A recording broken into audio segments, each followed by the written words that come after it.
20 years later, you sign a stack of documents and a company wires $143 million into your account. Between those two moments sits one of the most dangerous specialties in any trade, a fact almost nobody outside it knows. Underwater welders face an estimated lifetime fatality rate near 15%, roughly 40 times higher than the national average. Somewhere in the Gulf of Mexico right now, a diver is striking an arc at the bottom of a pipeline trench, in total darkness.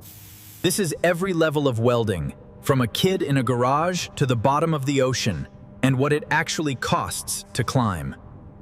If you like breakdowns of how careers actually progress, like and subscribe so you don't miss the next one we put out.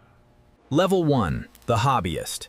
You're 15, and the welder in the garage is a cheap flux core machine your dad bought secondhand. You don't know polarity from ground clamp yet. Your first bead looks like a chain of burnt marshmallows, badly overdone.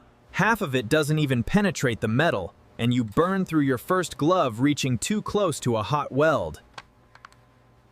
You start fixing things nobody asked you to fix. A trailer hitch, a fence gate, a friend's broken dirt bike rack. Each one teaches you something the last one didn't. Heat control, bead width, reading the puddle before it gets away.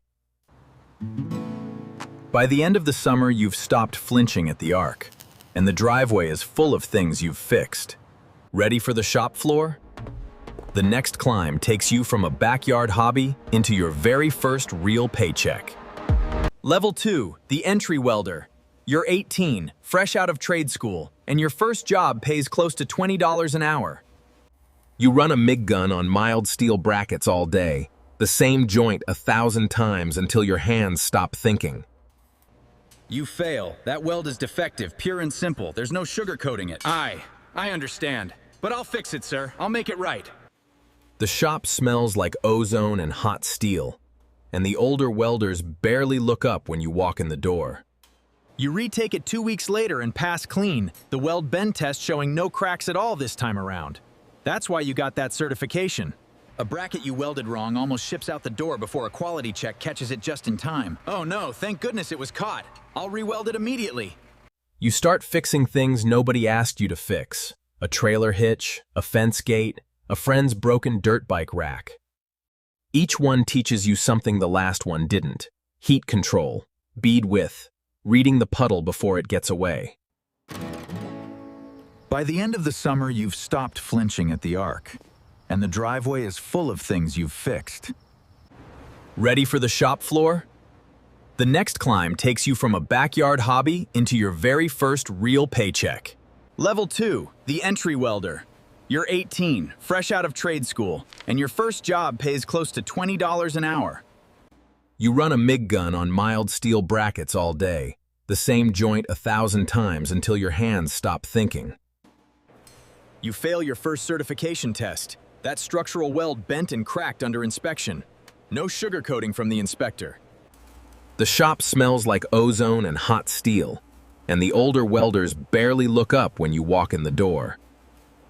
You retake it 2 weeks later and pass clean, the weld bend test showing no cracks at all this time around. You've got to be more careful with these welds. See? This isn't passing inspection. Right. I see it now. I'll fix it. Your supervisor walks you through exactly where the heat-affected zone failed. You don't make that mistake twice. You start picking up pipe welding on the side, harder joints, tighter tolerances, and better pay per hour worked. The shop floor starts to feel small. You want height, or you want depth, something bigger than steel brackets. Ready for the iron? The next climb takes you up onto structural steel, or deep into industrial piping systems. Level 3, the structural and pipe welder. You're 22, journeyman pay now well past $30 an hour. You carry a card from the American Welding Society proving you can hold a 6G pipe weld, the hardest position in the book. You weld overhead on a scaffold 40 feet up, sparks raining past your boots onto a tarp far below. You need the hot work permit you're not getting in today. Sigh, okay, I'll get it next time. You understand exactly why the rule exists, and you start hearing about a path entirely underwater, paid completely differently. Welders who do this same work underwater get paid in day rates instead of hourly wages, a completely different scale. You look up a commercial diving school almost on a dare, scrolling through the program page late one night. Ready to go under?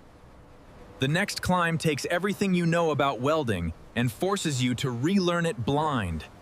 Level 4, the diving school. You're 25, tuition running into the tens of thousands of dollars before you touch water.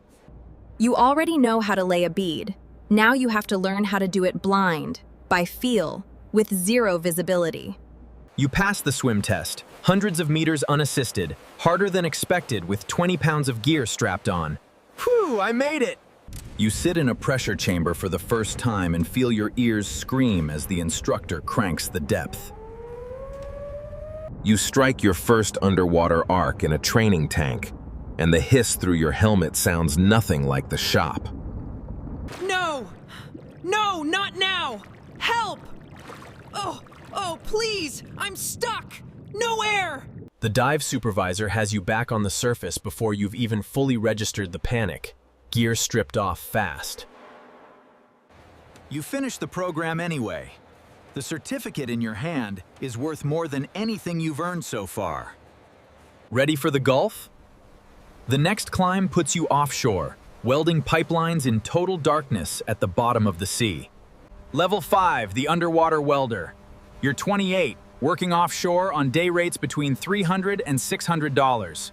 Inland underwater welders make a steady $45,000 to $70,000 a year, but offshore is where the real money lives. You descend into water so dark, and your helmet light only shows you 8 inches in front of your own face. You find the pipeline joint by feel before you ever see it, then strike an arc in a cloud of invisible gas. Hydrogen and oxygen pockets can ignite if they build up wrong, and you never forget that for 1 single second. Your umbilical line catches on a piece of debris mid-weld, and for 3 long seconds you can't tell if it's stuck. It's slack. You finish the joint anyway, hands steadier than your heart rate as the arc keeps glowing on. Topside, the supervisor radios down that the weld looks clean on the monitor feed, a small relief in the dark. You surface, strip off 40 pounds of gear, and sleep 12 hours straight, completely and utterly drained. Symptoms are presenting. Prep the chamber. Initiate rapid decompression protocol. He recovers. You check your own gear twice as carefully on the next dive, nothing left to chance at all. Ready to own the whole operation? The final climb turns your welding career into a business someone else wants to buy. Level 7, the owner. You're 40, and you don't dive anymore. You built a pipeline inspection company instead.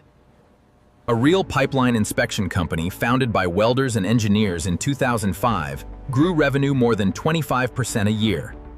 Before an industrial services company acquired it for $143 million, a defining industry moment. You followed roughly that blueprint, building inspection contracts one pipeline at a time, hiring divers like yourself,